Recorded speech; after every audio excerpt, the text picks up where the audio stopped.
돌아온 탕자 이야기 다들 잘 아시죠? 아버지 재산을 미리 땡겨받아서 먼 나라로 떠났다가 전부 탕진하고 돌아온 그 둘째 아들 이야기요. 그런데 이 이야기의 핵심 단어, 탕진.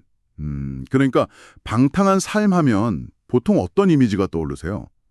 아마 화려한 파티, 술, 도박 같은 그런 장면들을 먼저 떠올리실 겁니다. 그렇죠.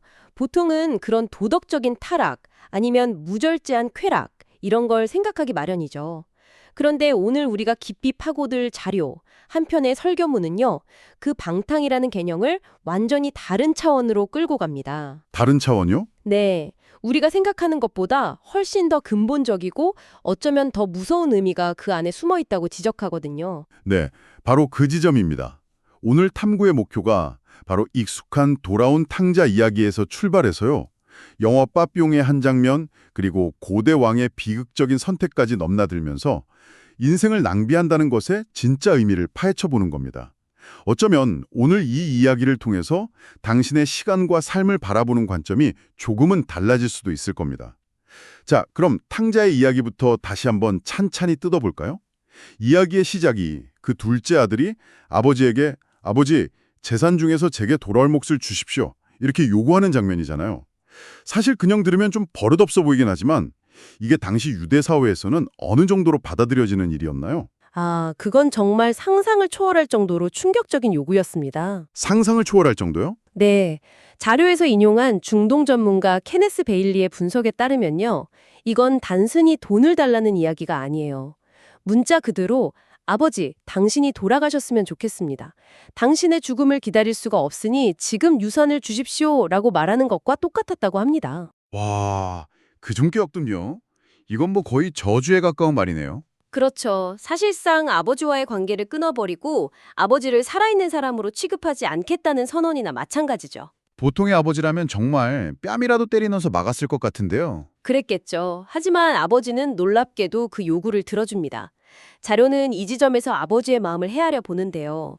아들의 몸은 아직 집에 있지만 마음은 이미 먼 나라로 떠나버렸다는 걸 알았기 때문이라고 해석합니다. 아, 껍데기만 붙잡고 있어봐야 소용이 없다는 걸 직감한 거군요. 네, 정말 고통스러운 결정이었을 겁니다. 그렇게 재산을 챙겨서 떠난 아들은 우리가 알다시피 허랑방탕하게 살았다고 하죠. 교회 연극 같은 걸 보면 꼭 이 장면이 하이라이트잖아요. 술집에서 돈다발을 뿌리고 흥청망청 노는 모습으로요. 맞아요. 자료에서도 이 장면은 따로 연계 지도를 안 해도 다들 기가 막히게 잘 해낸다고 우스갯소리를 하더라고요. 정말 그럴 것 같네요. 네. 그런데 바로 이 지점에서 자료는 우리에게 질문을 던집니다. 과연 방탕이 그런 모습뿐일까? 하고요. 방탕을 의미하는 헬라어 원어가 아소티아인데요. 이 단어의 어원적 의미를 파고들면 저축하지 않음, 절약하지 않음, 그러니까 낭비 그 자체를 의미합니다. 아, 도덕적 타락이라는 뉘앙스보다 훨씬 더 광범위한 개념인 거죠. 그게 핵심이군요. 그러니까 술 마시고 도박하는 것만이 방탕이 아니라 주어진 것을 의미 없이 허비하는 행위, 그 자체가 방탕이다 이런 말이네요. 바로 그겁니다. 그래서 자료는 이런 상상도 해봐요.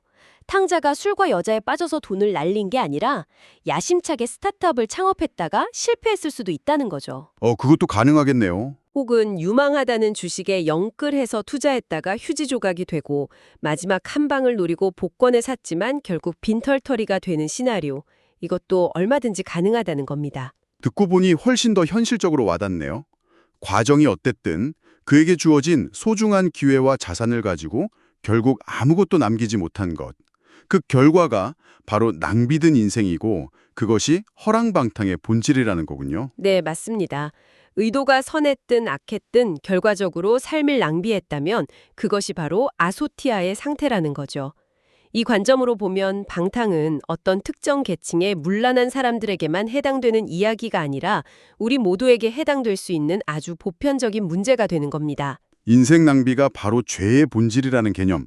이거 정말 충격적인데요. 이 생각이 얼마나 무서운 통찰인지 보여주는 아주 강력한 예시가 자료에 등장하더군요.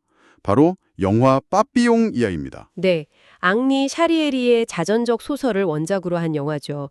주인공 빠삐용은 억울하게 살인 누명을 쓰고 악명 높은 기아나 형무소에서 종신형을 살게 됩니다. 그는 끊임없이 탈출을 시도하지만 번번이 실패하고 결국 2년간 빛 한 점 들어오지 않는 독방에 갇히는 최악의 형벌을 받게 되죠. 그 극한의 상황에서 꿈을 꾸게 되죠. 꿈속에서 그는 사막 한가운데서 재판을 받고 있어요. 그는 자신의 무죄를 필사적으로 외칩니다. 나는 무죄요. 나는 사람을 죽이지 않았소. 하고요. 그러자 재판관이 아주 서늘한 목소리로 대답합니다. 그건 사실이다. 너는 살인죄에 대해서는 무죄다. 하지만 너의 진짜 죄는 그것과 상관없다. 그리고는 이렇게 선언하죠. 너의 죄는 인간이 저지를 수 있는 가장 끔찍한 죄다. 나는 너를 인생을 낭비한 죄로 기소한다. 그 죄값은 사형이다. 와, 그 말을 듣는 순간 빠삐용은 더 이만 아무런 변명도 하지 못하고 유죄입니다, 유죄입니다 라고 되뇌며 꿈에서 깨어나죠. 정말 온몸에 소름이 돋는 장면이에요. 그 꿈의 논리 속에서는 살인보다 인생을 낭비한 죄가 더 무겁다는 거잖아요. 이건 대체 무슨 의미일까요? 정말 깊이 생각해 볼 지점이죠. 자료는 이 장면을 통해 이렇게 설명합니다. 살인은 다른 사람의 인생을 빼앗는 끔찍한 범죄지만 인생 낭비는 신이 준 단 한 번뿐인 자신의 삶, 자신의 가능성 전체를 스스로 매다 버리는 행위라는 겁니다. 아, 존재에 대한 근본적인 배신, 뭐 그런 거군요. 맞습니다. 빠삐용 자신도 마음 깊은 곳에서는 그 사실을 알고 있었기에 항변하지 못하고 유죄를 인정한 것이고요. 그렇군요. 단순히 시간을 허투루 보냈다는 차원을 넘어서서 자기 자신에게 주어진 잠재력과 소명을 완전히 외면해버린 것에 대한 심판인 셈이네요. 혹시 비유나 꿈속 이야기가 아니라 실제 역사 속에서도 이런 낭비된 인생의 비극적인 사례를 찾아볼 수 있을까요? 있습니다. 자료는 구약 성경에 등장하는 유다의 왕 히스기야의 이야기로 우리를 안내합니다. 히스기야는 처음에는 정말 위대한 왕이었습니다. 온 나라에 퍼져 있던 우상을 제거하는 종교개혁을 단행했죠. 맞아요. 심지어 모세가 만들었던 놋뱀이 700년 넘게 우상처럼 숭배되고 있었는데 다윗이나 솔로몬 같은 전설적인 왕들도 손대지 못했던 걸 히스기야가 과감하게 부셨잖아요. 그러고는 저건 그냥 놋 조각일 뿐이다 라고 선언했죠. 그만큼 대단한 개혁군주였습니다. 그랬던 그가 인생 최대의 위기를 맞습니다.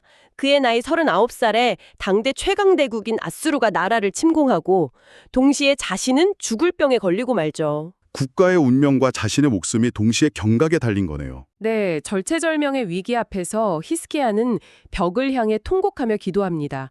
그리고 기적적으로 응답을 받죠. 생명을 15년이나 연장시켜 주겠다는 약속과 함께 나라를 아수르의 손에서 구해주겠다는 약속까지 받습니다. 자, 한번 상상해 보세요. 죽음의 문턱에서 15년이라는 시간을 보너스로 얻고 망해가던 나라마저 구했습니다. 그렇다면 그에게 주어진 나머지 15년은 정말 감사와 헌신으로 가득 찬 누구보다 가치 있는 시간이 되어야 하지 않을까요? 당연히 그래야죠. 저 같아도 하루하루를 정말 소중하게 뭔가 의미 있는 일로 꽉 채워서 보냈을 것 같은데요. 하지만 자료가 보여주는 그의 행보는 정반대였습니다. 정말 충격적이었어요. 그렇죠. 그가 병에서 나았다는 소식을 듣고 당시 신흥 강대국이었던 바벨론에서 사절단이 찾아옵니다.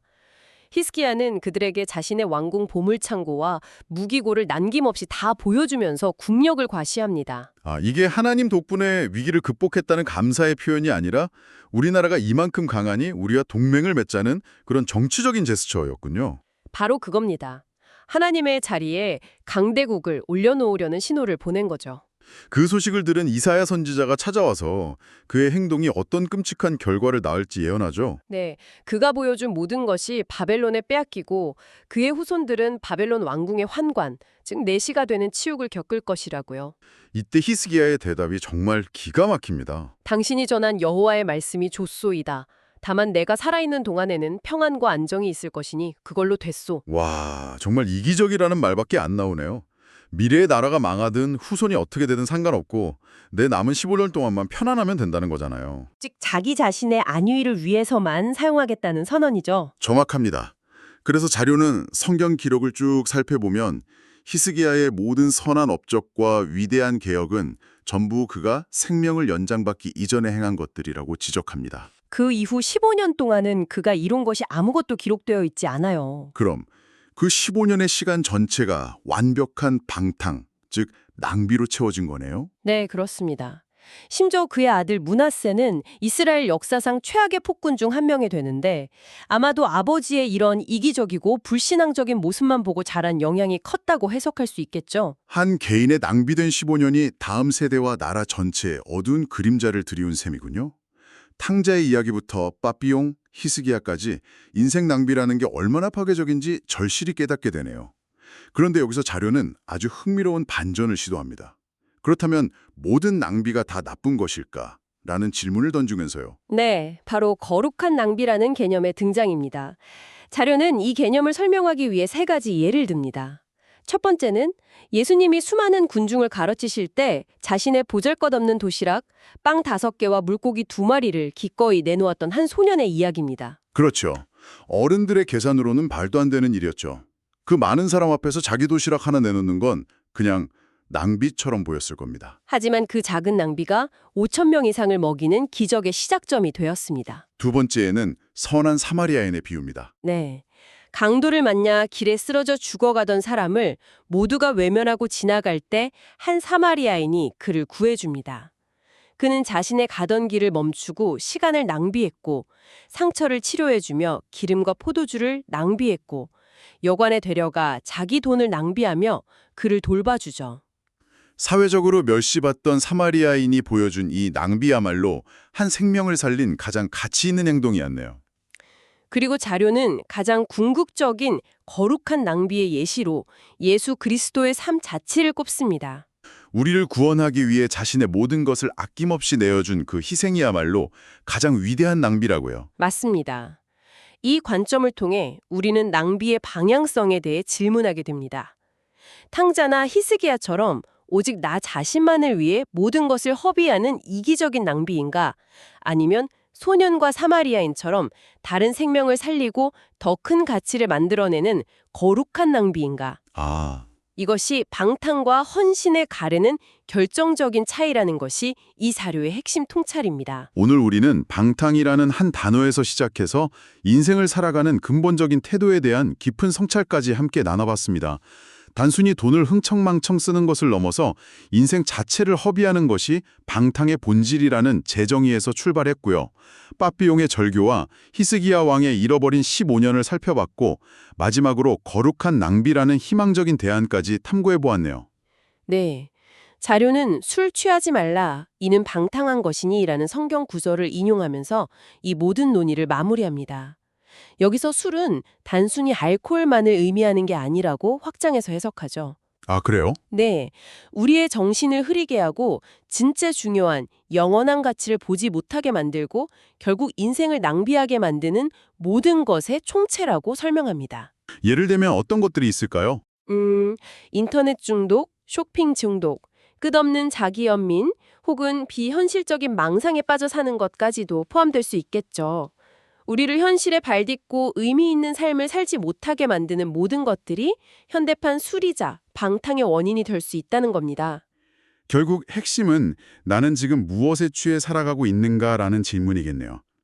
헛된 것들에 취해서 인생이라는 소중한 자원을 낭비할 것인가? 아니면 더 큰 가치, 자료의 표현을 빌리자면 성령으로 충만하여 의미 있는 삶을 살아갈 것인가? 오늘 이 깊이 있는 탐구가 당신의 삶을 돌아보는 작은 거울이 되었기를 바랍니다. 자료는 인생 낭비와 거룩한 낭비 사이에 분명한 선을 그으면서 우리에게 선택을 요구하고 있습니다. 한 주를 시작하시면서 한번 스스로에게 이 질문을 던져보는 것은 어떨까요? 지금 당신의 삶에서 나를 서서히 소모시키고 있는 이기적인 낭비는 무엇이고, 반대로 당신이 지금 당장 실천할 수 있는 생명을 살리고 가치를 더하는 거룩한 낭비는 어떤 모습일 수 있을까요?